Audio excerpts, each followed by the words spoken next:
आइए, FY24 कैसा रहेगा बैंक्स का प्रदर्शन? रेटिंग एजेंसीज ने एक अनुमान निकाला है, जानते हैं वरुण के साथ। वरुण, सही टाइम पर आप लेकर आए क्योंकि इस समय बैंक्स की थोड़ी हालत खराब है आज के लिए, खैर बट इस साल कैसा रह सकता है बैंक्स का प्रदर्शन? देखिए, रेटिंग एजेंसीज तो कहती है कि हालत इतनी खराब रहने वाली है नहीं। नो डाउट इसमें एक नहीं, 2-3 रेटिंग एजेंसीज की जो रिपोर्ट है वो मैंने देखी है और इस पे एनपीए, क्रेडिट ग्रोथ और नेट इंटरेस्ट मार्जिन, इस पे इन्होंने टिप्पणी की है। सबसे पहले एनपीए पे FY24 के लिए इनका कहना है कि देखिए, अभी अगर आप देखेंगे तो एनपीएस 3.96% पे, ये टोटल बैंकिंग इंडस्ट्री की बात कर रहा हूँ।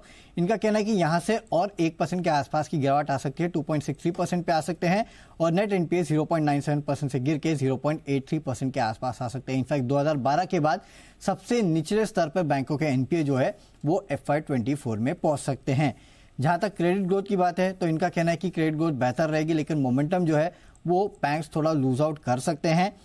23 में 15.5% के आसपास, FY23 की बात कर रहा हूं, 15.5% के आसपास की क्रेडिट जो ग्रोथ है वो रही थी, लेकिन FY24 में ये 11 से 11.5% के आसपास रहेगी, यानी कि ग्रोथ रहेगी लेकिन थोड़ी मॉडरेट जो है वो ये ग्रोथ हो सकती है।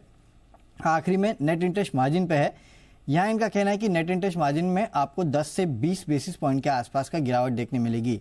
FY24 में सेक्टर के नेट इंटरेस्ट मार्जिन करीब 3.1% के आसपास थे, जो अब साल दर साल अगर आप देखेंगे तो 2.9% के आसपास आ सकते हैं।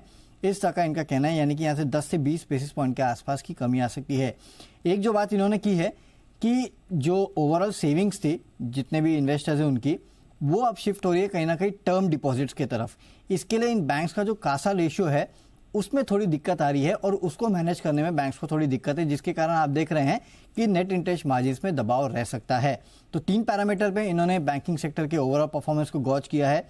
एनपीएस सुधरेंगे, क्रेडिट ग्रोथ बढ़ेगी लेकिन अनुमान से थोड़ी कम, मतलब FY23 से कम। नेट इंटरेस्ट मार्जिन में आपको गिरावट देखने मिल सकती है, 10 से 20 बेसिस पॉइंट के आसपास अक्रॉस बैंकिंग सेक्टर जो है नेट इंटरेस्ट मार्जिन गिर सकते हैं FY24 में।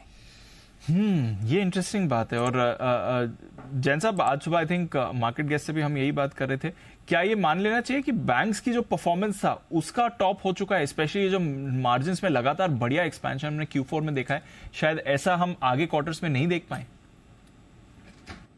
नहीं, ये बात तो सही है कि एनआईएम्स में थोड़ा प्रेशर पड़ता है और जब भी इंटरेस्ट रेट साइकिल में ऐसे चेंजेस आते हैं तो हो सकता है ये एक इम्पैक्ट दे। बट मुझे जो दूसरी जो अच्छी चीज लगती है वो एनपीएस, जो माहौल बना हुआ है, एनपीएस जो बेहतर हो रहे हैं। एक कोरोना का रिस्क, एक डिमोन के टाइम पे जो रिस्क था, पूरा भले वो एनबीएफसी सेक्टर हो, बैंक्स हो, इन सब में वो चीज बहुत बेहतर हुई है। कॉर्पोरेट्स के भी जो होलसेल लेंडिंग में जो बैंक्स थी उनको जो इश्यूज आते थे वो सब जो ठीक हुए हैं, तो मुझे लगता है कि उस चीज को ये लोग ओवरकम कर देंगे जो एनआईएम्स में जो ड्रॉप है। एंड क्रेडिट ग्रोथ भी देखिए आनी है, जब भी एक कैपेक्स साइकिल चलता है और जिस तरीके का माहौल इकोनॉमी में बना हुआ है। सो आई डोंट थिंक ये टेम्पररी है। ठीक, आज नेगेटिव माहौल है तो कई बार नेगेटिव न्यूज का पलड़ा ज्यादा भारी रहता है, but I think again it's an opportunity to enter the stocks. और बहुत सारे बैंक्स है जहां पे अभी भी मुझे लगता है कि वैल्यूएशंस कोई महंगे नहीं है। अगेन प्राइवेट सेक्टर बैंक्स और इवन पीएसयू बैंक्स में एसबीआई हालांकि टेक्निकली थोड़ा वीक हो सकता है, थोड़ा बहुत अडानी को लेकर उस टाइम पे था, अडानी ग्रुप को लेकर जो भी था, बट ओवरऑल मुझे लगता है पीएनबी, बीओबी हो या एसबीआई हो या ये जितने भी बड़े प्राइवेट सेक्टर बैंक्स है, ये सब नीचे आने पे लेने लायक स्टॉक। और एचडीएफसी एंड एचडीएफसी मर्जर के बाद एक सिनेरियो डिफरेंट होगा। सो आई फील कि बिल्कुल HDFC Bank and HDFC Limited it can be my top pick अभी सेक्टर की। यह राय आपके लिए जैन साहब की तरफ से आई।